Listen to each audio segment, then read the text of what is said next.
Hey there, folks. I just got home from watching Ant-Man and the Wasp, Quantumania, the brand new Ant-Man movie that just came out.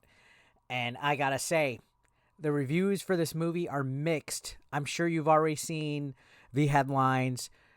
Ant-Man 3 is the second worst MCU movie ever on Rotten Tomatoes. I've sure you've seen people talking about it, myself included, and the concern was there.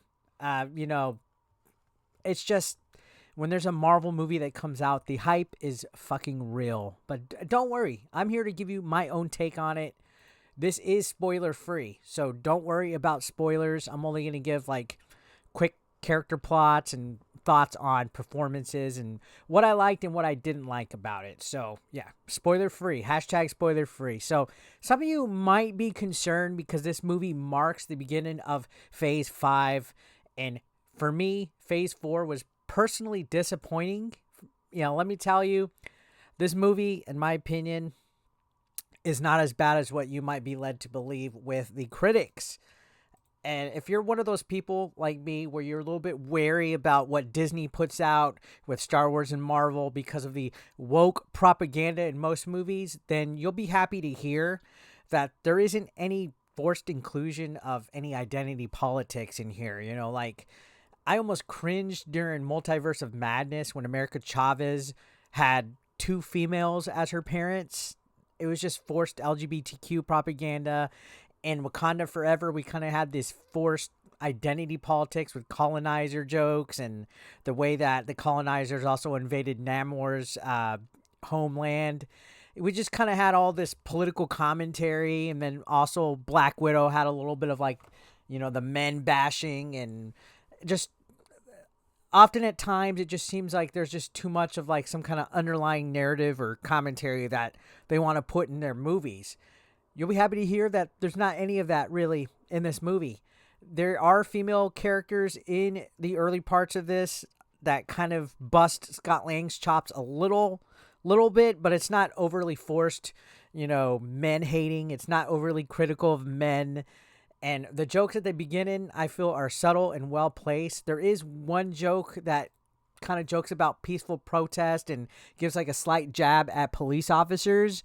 But other than that, no, it's not woke. You don't have all this weird, wokeness that's put into it, which was kind of surprising. And that almost leads me to believe that maybe that's why the critics are hating it, because a lot of these critics that watch this stuff, they praise the forced inclusion. They praise, oh, these characters are gay. Let's focus that he's gay. Never mind if the character's a good written character. Let's just praise that this guy is gay, or let's pray that this character's trans, or let's pray that, praise that this guy is non-binary, or let's praise that this guy is a minority, or he's white. He's not white. He's anti-white. He's Asian, Hispanic, black, anything but white, anything but straight.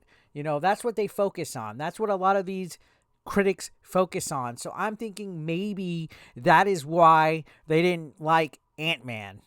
All right. That's just my theory. I could be wrong. I'm sure some of you guys didn't like this movie either if you're just now getting home from watching it. But anyways, let's talk about what really stood out in the movie for me. It was Jonathan Majors' performance as Kang. And this is where I want to also emphasize, this is where no identity politics came into fruition. With the character Kang, nobody's saying, oh, this guy's African American. It's not like, oh, look at me, I'm Kang, I'm a black man, blah, blah, blah. It's no, I'm Kang the fucking Conqueror. This is who I am. You don't talk about his race. You don't talk about where he's from. You don't talk about his sexual orientation. You don't talk about any of that. You just focus on him being Kang the Conqueror and writing him good as a fucking character.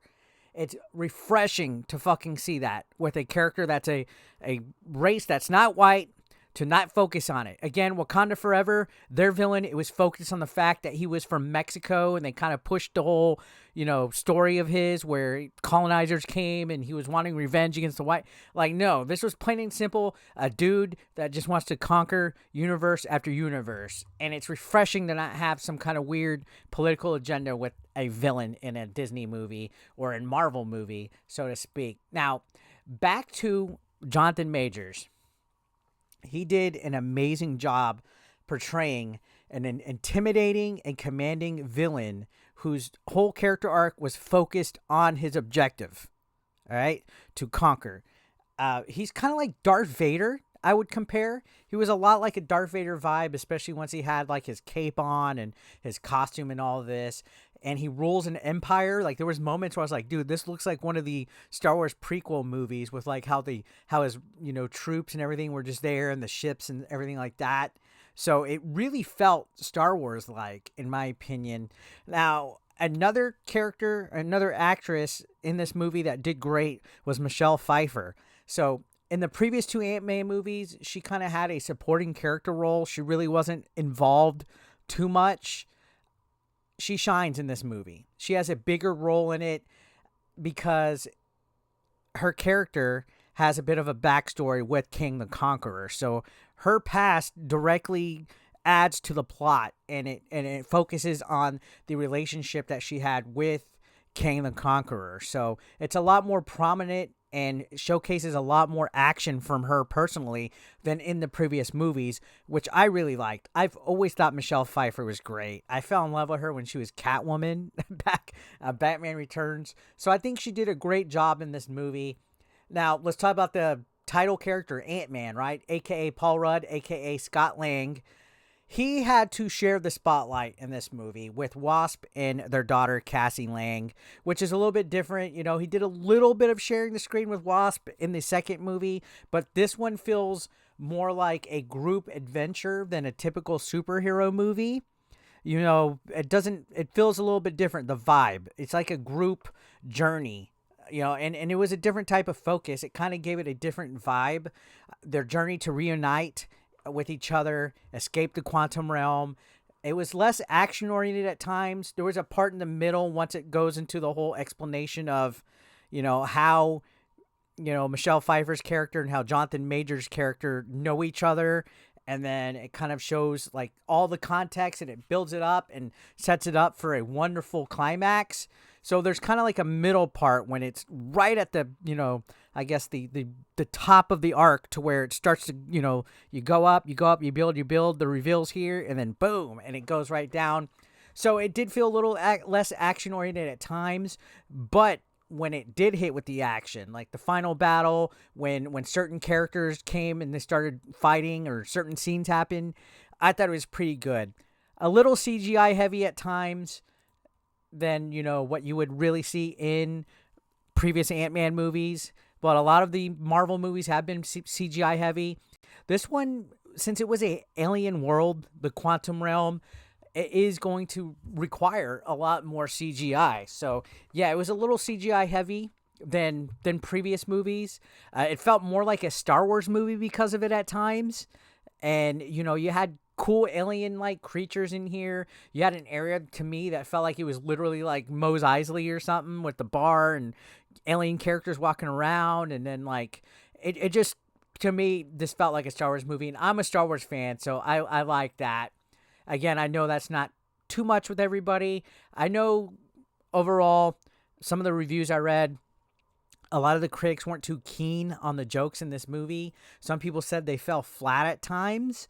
But I personally feel when the funny moments hit in this movie, they hit. I think they were less expected. There's a lot of times in Marvel movies where you could just tell, like especially when Robert Downey and Chris Evans and Chris Hemsworth were on the screen, you would just kind of tell like they deliver a line and then they kind of do like this little stare at each other and like a little look and a little head turn, and it's almost like they're waiting for the audience that's watching the movie to laugh. You know what I mean? It's almost like I don't know. It's hard to explain. You could just tell the delivery in a lot of Marvel movies. It's waiting on it's giving time for audiences to laugh. It's a little too back and forth, It's hard to explain. Well, this I feel was a little bit more subtle in here. Sure, some of the jokes felt flat. Some of them felt like, they didn't hit the punchline where it marked. But a lot of times that's Paul Rudd humor. You know what I mean? Like, he's a lovable loser. He's a cool guy, but he's a nerd all at the same time. And when the funny scenes hit, they were like funny. Like towards the end, I laughed my ass off because one of the characters actually said a line that had the word dick in it. And when it happens, guys, you'll see it. And it just the way that it hits, the way that it goes, it was great. There's a few cuss words that are used, but it was really good. And I'm trying not to spoil that beyond what I just said. I think overall the movie had a more subtle, less slapstick style of Marvel humor than previous movies that were, recently. Like Multiverse of Madness had a lot of slapstick in it. Thor Love and Thunder was like fucking ridiculous with the amount of humor in it. This was less, I guess slapstick than those movies. And I liked it because when this movie had to be serious, it did it. It really felt like there was implications at stake here. And it was nice because it was signified into like one adventure with a group of people, and it didn't rely on cameos from previous Avengers and previous things. I liked it. So yeah, there's all these mixed reviews that are out there. I think it's definitely an enjoyable movie, much better than fucking Eternals. And I feel the thing is I think it's unfair for critics to rank this as the second worst MCU movie of all time. As I hiccup, I just had a whole bunch of Alfredo. I feel it's unfair to rank it as the second worst. I personally feel this movie was better than Thor Love and Thunder by a mile. I feel it was better than Wakanda Forever. I feel it was way fucking better than Black Widow, better than Multiverse of Madness, better than Shang-Chi.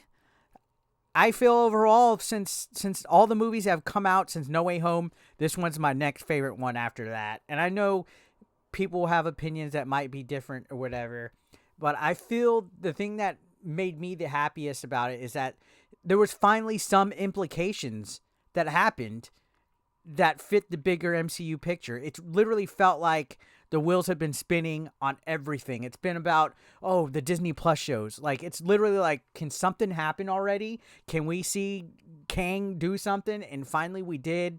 We got some cutscenes. The second second credit screen is amazing. So, stay for the credits. The second one got me fucking excited as hype.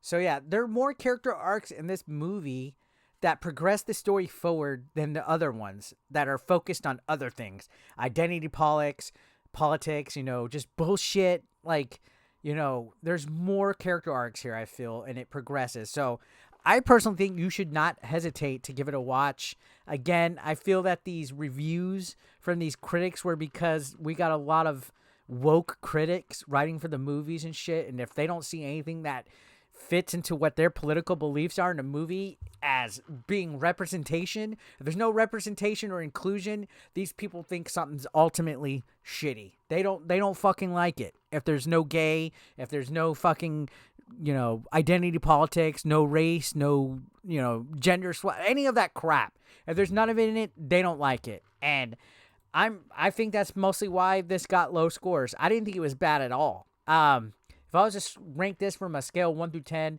I would say that this was much better than the second Ant-Man. I would probably say, I'll be nice. I'll give it a 7.5. Not so much an 8, but I enjoyed it. So yeah, thanks guys for watching.